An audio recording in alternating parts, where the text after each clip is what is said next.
ఓం గం గణపతయే నమః. స్వర్ణలక్ష్మి నమస్తే అస్తు. పరబ్రహ్మ స్వరూపిణి రాజ్యం దేహి ధనం దేహి సర్వకామాంచ దేహి మే. మనం ఏప్రిల్ మంత్ యొక్క రాశి ఫలాల గురించి మాట్లాడుకుంటున్నాం. అందులో భాగంగా ఈ మాసంలో 3 ముఖ్యమైన విషయాలని. ఒకటి, ఈ ఏప్రిల్ మంత్ లో మనకి 4 గ్రహాలు మారుతూ ఉన్నాయండి. అవి ఏంటంటే సూర్యుడు, కుజుడు, బుధుడు, శుక్రుడు. ఈ 4 గ్రహాలు ఏప్రిల్ మంత్ లో మారుతూ ఉన్నాయి. నెక్స్ట్ ముఖ్యమైన విషయం ఏంటంటే, ఈ యొక్క ఏప్రిల్ మంత్ ఏదైతే ఉందో ఇందులో ఫస్ట్ 15 డేస్ చైత్ర మాసము, తర్వాత 15 డేస్ వైశాఖ మాసంతో కూడుకొని ఉంది. ఇందులో ఒక విశేషం ఇంకొకటి ఏమంటే, మనకి 19వ తారీఖున మనకి వైశాఖ మాసము శుద్ధ తృతీయ రోజున మనకి 19వ తారీఖున అక్షయ తృతీయ పండగ ఆ రోజు మనకు జరుగుతూ ఉందండి. ఇది చాలా ముఖ్యమైనది. అంతేకాకుండా వైశాఖ మాసంలో ఉదక కుంభదానం అంటారు. ఇది చాలా మందికి ఐడియా ఉండదు. ఒక ఉదక కుంభదానం అంటే నథింగ్ బట్ అంటే వాటర్ బాటిల్ అని మనం అనుకోవచ్చు. కుంభం అంటే ఒక చెంబు లాంటిది కానీ, పాత్ర లాంటిది కానీ, మనకి పూజా షాపులు అమ్ముతూ ఉంటారు అనమాట. అలాంటి చెంబు లాంటిది, ఇత్తడిది కానీ, రాగిది కానీ తీసుకొని దాని నిండా నీళ్లు పోసి అందులో కొంచెం ఏదైనా జీలకర్ర కానివ్వండి, లేదంటే సుగంధభరిత యాలకులు కానీ వేసేసి, ఒక చిన్న స్వీట్ కానివ్వండి, లేదంటే ఒక చిన్న బెల్లం ముక్క కనేసి ఆ నీటిని అలా దానం చేయటాన్ని ఉదక కుంభదానం అంటారు. మనకి శ్రీరామనవమికి పానకం వడపప్పు పంచడంలో కూడా ముఖ్య ఉద్దేశం కూడా ఇది. అలా గనక నీళ్లు గనక పంచి ఇవ్వగలిగితే చాలా లాభప్రదంగా ఉంటుంది అని మనకి శాస్త్రాలు వివరించడం జరిగింది. సో ఈ ప్రకారం మనం చూసుకుంటే ఉదక కుంభదానం అది పర్టికులర్గా అమావాస్య తర్వాత మనకి వైశాఖ మాసం వస్తుంది. ఈ వైశాఖ మాసం ఇలా గనక చేయగలిగితే ఎంతో పుణ్యప్రదము, ఎంతో శుభప్రదము, అందరికీ విపరీతంగా ధనము ధాన్యము కలిసి వచ్చే అవకాశం ఎక్కువగా ఉంటుంది. ఇది చాలా సింపుల్ ప్రొసీజరు. చక్కగా దీన్ని చేసుకొని పెద్దవాళ్ళకి కనుక దానం చేయగలిగితే, పండితోత్తములకు కానీ, బ్రాహ్మణులకు కానీ, వేద పండితులకు కానీ అలా ఒక ఉదక కుంభాన్ని కనుక దానం చేయగలిగితే, వాళ్ళ ఆశీర్వాదం తీసుకుంటే గురుబలం విపరీతంగా పెరిగి ధనము ధాన్యము సంతానము సమృద్ధిగా ఉండే అవకాశం ఎక్కువగా ఉంటుంది. సో ఈ యొక్క ఏప్రిల్ మంత్లో ఉన్న ఈ ముఖ్యమైన విశేషాలు, పండగలు మీరు తెలుసుకున్నారు కాబట్టి తగు విధమైన మీరు రెమెడీస్ లాగా చేసుకుంటే అంతా బాగుంటుందండి. అందరూ చక్కగా ఉండాలని, ఈ రాశి వాళ్ళు అష్టైశ్వర్యాలతో ఉండాలని చెప్పేసి నేను కోరుకుంటున్నాను. ఏప్రిల్ మంత్ 2020 సంవత్సరంలో వృషభ రాశి వారికి ఎలా ఉందో మనం చూద్దాం. ఈ రాశిలో ఫస్ట్ చెప్పుకోబోయే ముందు నక్షత్రాల గురించి చూసుకుంటే, ఇందులో కృతిక 2, 3, 4 పాదాలు, రోహిణి 1, 2, 3, 4 పాదాలు, మృగశిర 1, 2 పాదాలంతా మనకి వృషభ రాశిలో ఉంటారు.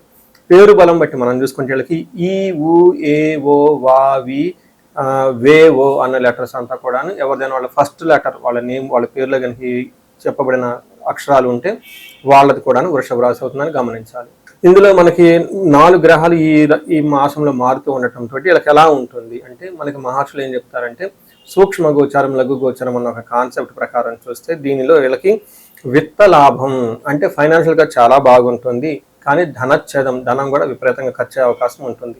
వీళ్ళకి భూ లాభము పుష్టిం అఖిల విషయ భోగం అంటారు. అంటే వీళ్ళకి భూ ప్రకారంగా అంటే ఏంటి, రియల్ ఎస్టేట్ కానివ్వండి, లేదంటే ఇల్లు అమ్మటము కొనటము, భూమికి సంబంధించిన వ్యవహారాల్లో చాలా లాభప్రదంగా ఉంటుంది, శుభప్రదంగా ఉంటుంది. అంతేకాకుండా పుష్టిం, శారీరకంగా చాలా పుష్టిగా ఉంటారు, ఆరోగ్యంగా కూడా వీళ్ళు ఉంటూ ఉంటారు.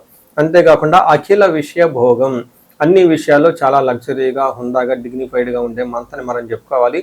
నేను చాలాసార్లు చాలా వీడియోలో చెప్పుకుంటూ వచ్చాను. వృషభ రాశి వాళ్ళకి ఓవరాల్గా కనుక చూసుకుంటే లాస్ట్ 1 year నుంచి వచ్చే 1.5 year అంటే ఆల్మోస్ట్ 2.5 years వీళ్ళకి చాలా బాగుండే ఒక బెస్ట్ రాశిని మనం వీళ్ళకి మన ఉగాది రాశి ఫలాల్లో చెప్పుకున్నాం. అంతకుముందు కూడా చెప్పుకుంటూ ఉన్నాము.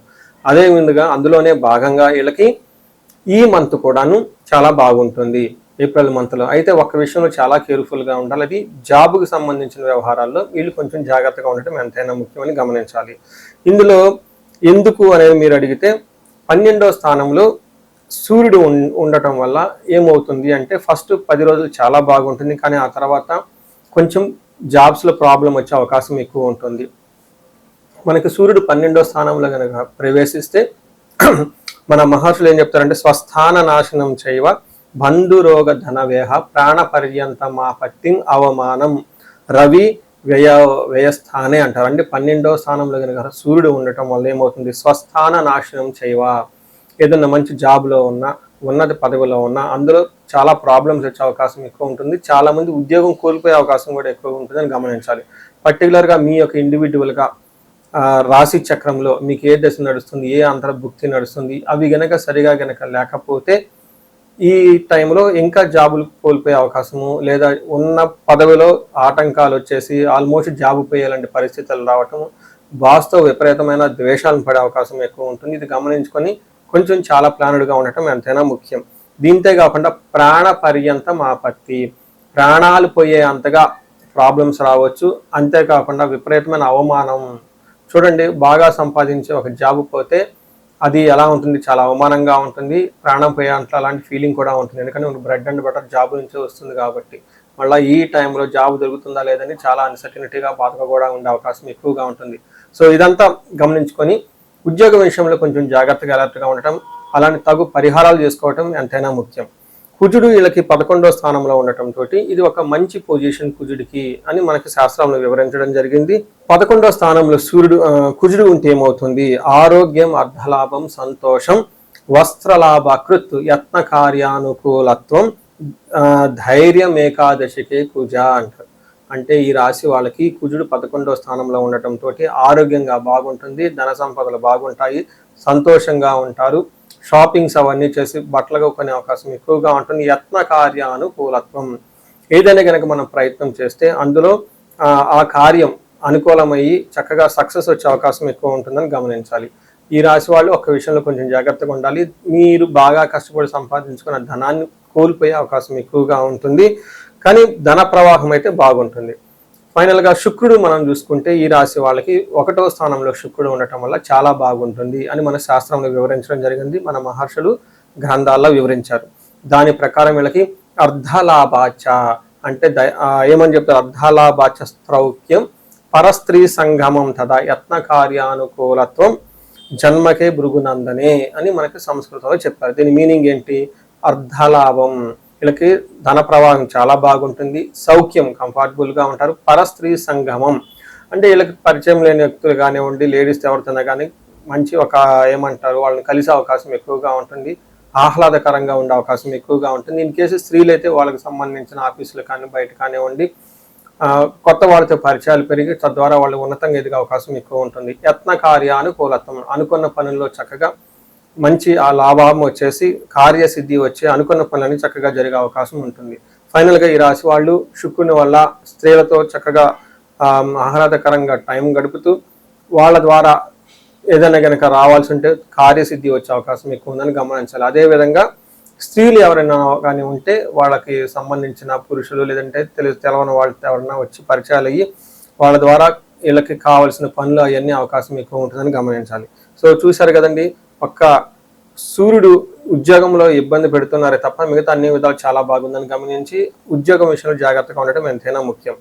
కృతికా నక్షత్రము, రోహిణి నక్షత్రము, మృగశిర నక్షత్రం 3 నక్షత్రాలు ఈ యొక్క రాశిలో ఉంటాయి. అందులో మనకి మహర్షులు అంగగోచారము లేదంటే ఒక కాన్సెప్ట్ని ఇచ్చారు. అంగగోచారం అన్న ఒక కాన్సెప్ట్ని, ఈ కాన్సెప్ట్ ప్రకారం ఎలా ఉంటుంది నక్షత్రం వైజ్ ప్రిడిక్షన్ మనం తెలుసుకోవచ్చు. ఇందులో భాగంగా కృతికా నక్షత్రం వాళ్ళకి ఫస్ట్ సౌఖ్యంగా ఉంటారు, చక్కగా మృష్టాన్నం ఉంటుంది, పరవాసము, క్షేమము, లాభప్రదంగా ఉంటుంది.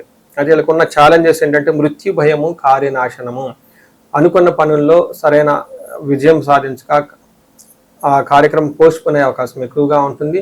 తద్వారా మృత్యు భయము, అయ్యో ఫ్యూచర్లో ఎలా ఉంటుంది ఏంటి నేను భయపడే అవకాశం ఎక్కువగా ఉంటుంది, ఫ్యూచర్ గురించి ఎక్కువగా ఆందోళన చెందాల్సిన పరిస్థితి ఎక్కువ ఉంటుంది వీళ్ళకి. అలానే రోహిణి నక్షత్రం వీళ్ళకి సౌఖ్యంగా ఉంటారు, క్షేమంగా ఉంటారు, లాభప్రదంగా ఉంటుంది, అంతా బాగుంటుంది. అయితే వీళ్ళకు కూడాను నాశనము లేదా మృత్యు భయము చూపిస్తూ ఉంటుంది. తర్వాత మృగశిర నక్షత్రం వాళ్ళకి పరవాసము, ఫారిన్ వెళ్ళటం, అవుట్ స్టేషన్లో ఉండే అవకాశం ఎక్కువగా ఉంటుంది, క్షేమంగా ఉంటారు, లాభప్రదంగా ఉంటారు, అంతా బాగుంటుంది. అయితే వీళ్ళకి హెల్త్ కాంప్లికేషన్స్ ఉండే అవకాశం ఎక్కువగా ఉంటుంది, అనుకున్న పని కాకుండా అతిగా భయపడే అవకాశం కూడా వీళ్ళకి ఎక్కువ ఉండే అవకాశం ఉంటుంది. సో చూశారు కదండి, వీటితో పాటుగా కృతికా నక్షత్రం వాళ్ళకి అన్ని నక్షత్రాలకు కొంచెం కార్యహాని జరిగే అవకాశం ఎక్కువగా ఉంటుంది. కేతు యొక్క ప్రభావంతో అనుకున్న పని 1 షాట్లో ముగించకుండా పీరియాడికల్గా స్టెప్ బై స్టెప్ ఆటంకాలతో కూడి విజయం వచ్చే అవకాశం ఉంటుంది. అంతేకాకుండా రోహిణి నక్షత్రం వాళ్ళకి కొంచెం శని యొక్క ప్రభావం చేత స్లోగా ఉండే అవకాశం ఎక్కువగా ఉంటుంది. అనుకున్న పనులు కొంచెం త్వరితగతిన ముగించకుండా నిదానంగా చేసే అవకాశం ఎక్కువగా ఉంటుంది. సో చూశారు కదండి, ఈ రాశి వాళ్ళు ఒక జాబ్ విషయంలో సూర్యుడు వల్ల ఇబ్బందులే తప్పక మిగతా అన్ని విషయాల్లో చాలా బాగుందని గమనించాలి.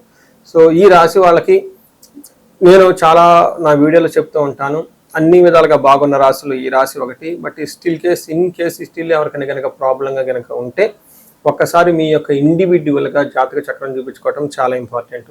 ముఖ్యంగా ఇందులో రెమెడీస్ ప్రకారంగా చూసుకుంటే వీళ్ళకి సూర్యుడు సరిగా సపోర్ట్ ఇవ్వకపోవడంతో ఫాదర్లే లాంటి ఫిగర్స్కి వాళ్ళకి ఫోన్లు చేసి చక్కగా పలకరించి వాళ్ళ ఆశీర్వాదం తీసుకొని వర్క్ను స్టార్ట్ చేస్తే ఆటంకాలు తగ్గే అవకాశం తక్కువగా ఉంటుంది. దీనితో పాటుగా ఆదిత్య హృదయ స్తోత్రం చదవటం, సూర్య అష్టకం చేయటం, సూర్య నమస్కారాలు చేయటం చాలా చాలా ముఖ్యం ఈ రాశి వాళ్ళకి. తద్వారా జాబ్లో బాస్ నుంచి, లేదంటే పై అధికారుల నుంచి, లేదంటే గవర్నమెంట్ అఫీషియల్ నుంచి వచ్చే యొక్క ప్రభావం, ప్రెషర్ వీళ్ళకి తగ్గేసి చక్కగా ఉంటారని మనం గమనించుకోవాలి. ఈ రాశి వాళ్ళు కనుక 35 to 45 మధ్యలో ఏజ్లో ఉండి అయితే సక్సెస్ఫుల్గా ఉండాల్సిన ఈ టైంలో ఎక్కడైనా కనుక స్టాగ్నేటెడ్ ఆగిపోయాము, గ్రోత్ ఆగింది, లేదంటే ప్రాబ్లమాటిక్గా ఉందని ఈ టైంలో మీకు అనిపిస్తే ఒక్కసారి పర్టికులర్గా జాతక చక్రం చూపించుకోండి. ఈ జాతక చక్రంలో మీకు ఇంకా ఎవరికైనా వాళ్ళ జన్మ జాతకాన్ని పట్టేసి పరిహారాలు చేయటం, రెమెడీ చేయటం సూచించడం జరుగుతుంది. సో ఈ రాశి వారికి కనుక చూసుకుంటే ఎవరైనా బహుముఖ ఆదాయము, okay, multi sources of income ఎవరికైనా కనుక కావాలి అనుకుంటే వీళ్ళకి స్వర్ణలక్ష్మి విశేష హోమం చేయించుకోవటం చాలా చాలా ముఖ్యం.